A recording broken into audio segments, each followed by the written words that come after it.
Alrighty guys, today's video is going to be about harvesting the leaves, the milk sap in the plant, and some information out on the internet. And you know, we've had a lot of discussions about some of the confusing information out there. Well, one of the ones says that you have to wait until fall and until the blooms set, and then supposedly the sap comes up and it rises in the plant, and that's the most concentrated.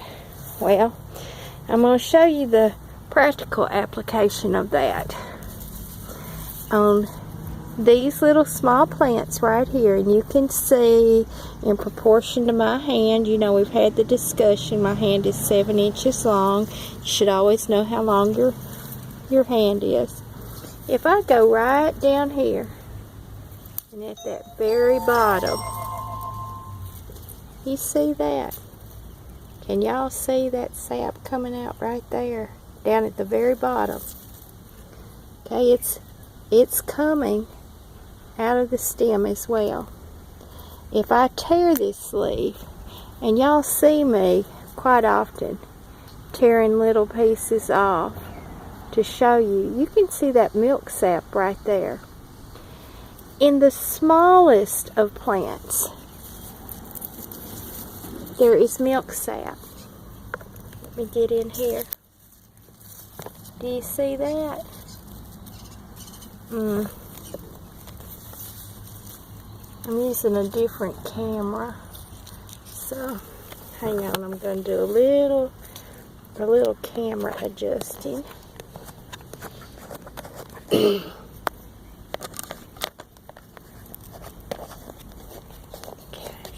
now sorry about that folks, but now I can take in, you see where I pulled that leaf right there? You see all that sap? Okay, at any place that I pull, it's going to have milk sap. Now, this little plant right here is very small. It's just got its very few first leaves on it. Now, I'm going to show you what happens when I pull that tip. Can y'all see the milk sap starting to flow out? Right there. Okay. So, the milk sap flows at all times.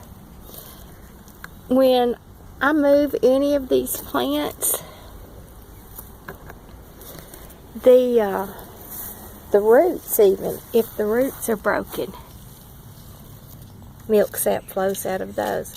Now see these little plants right here? You see they're just real small. Now just watch. Okay, well, that one just came all the way up. Let me see if I can get this little tripod to stand. And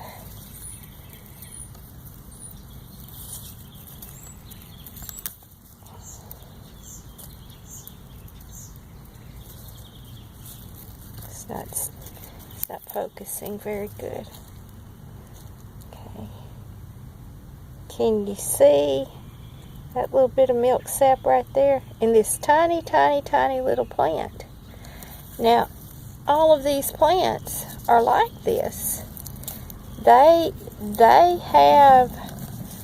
have milk sap in every single part, and it just oozes out. Sometimes my hands are just covered and sticky with it. Okay, you see this little guy right here? Okay, gonna pull the leaf on that. Having a hard time finding my hand. Well, I got the right little plant here. Well, I can see it. Hope y'all can see that. There's milk sap coming out of that one. And I know y'all are probably saying, "Stop! You're pulling off all the leaves." See that one? You can see the milk sap. These are just tiny little plants. So I wanted to show y'all that the plant has the sap all through it, throughout its whole lifetime.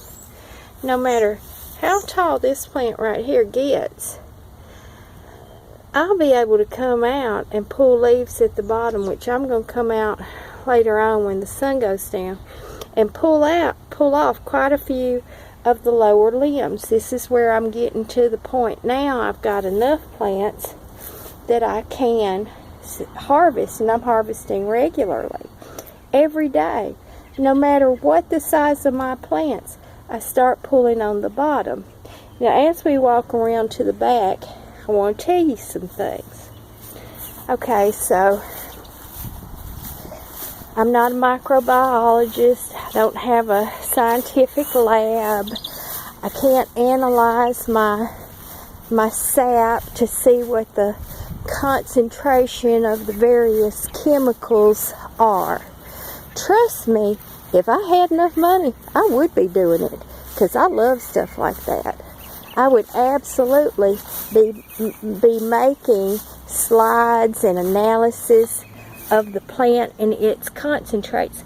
Now here's my original emergency room, and y'all can see I've got some good plants in here. They all just came back real good. You can see this one right here. Now again, this is the prickly lettuce. I have 2 varieties.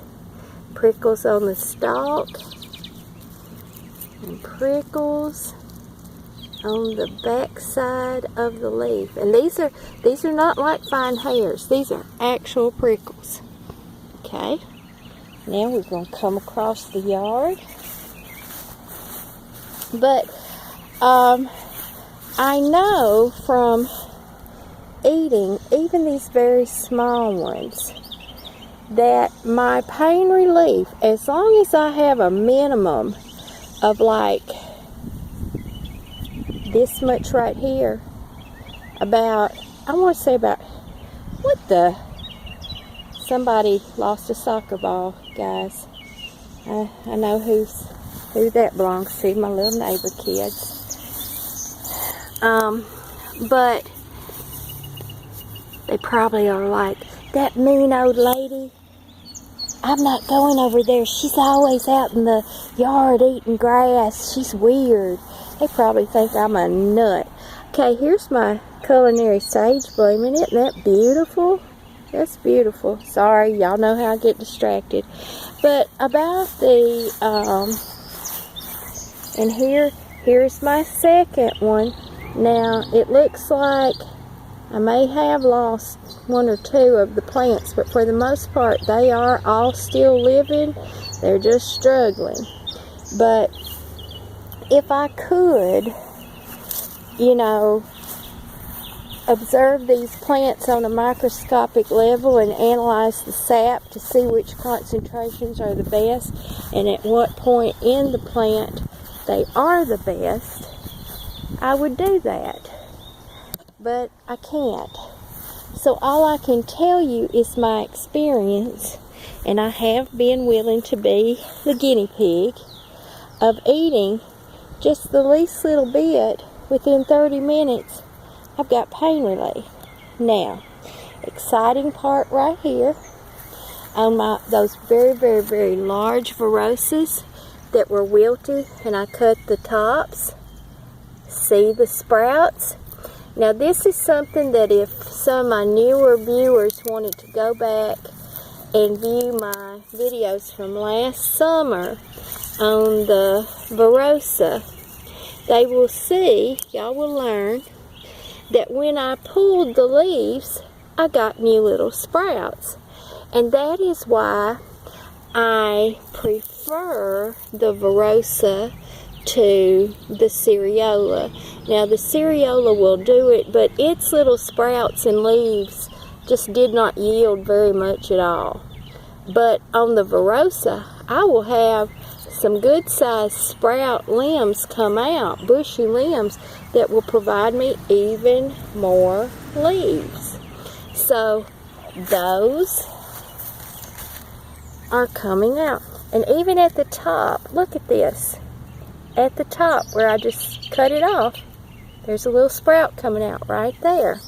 So this is the thing about the plant that, at least with the Verosa, or I'm going to say the non-prickly wild lettuce, that I learned last year, is that when you pull the leaves, it will put sprouts out. When you top the plant, it will put sprouts out. And then that increases your yield from your plants. So, I may end up doing several videos over and over as new people come in and gather. That's a real pretty one right there. That start following, and I understand they don't want to go through all those. I found out, y'all, I've got over 200 videos. I didn't even know that. So I wanted to make sure that y'all understood about the sap. It's through the whole plant from the root to the very top. And if you pull those leaves, you're going to get the little sprouts out to make more leaves. So there's your little short, well, it's not short, it's 11 minutes. So there's your another little video. And guys, if I may do a video every day as we are detailing the information that we're learning about this plant. So until next video, God bless you all, and remember to eat the wild things.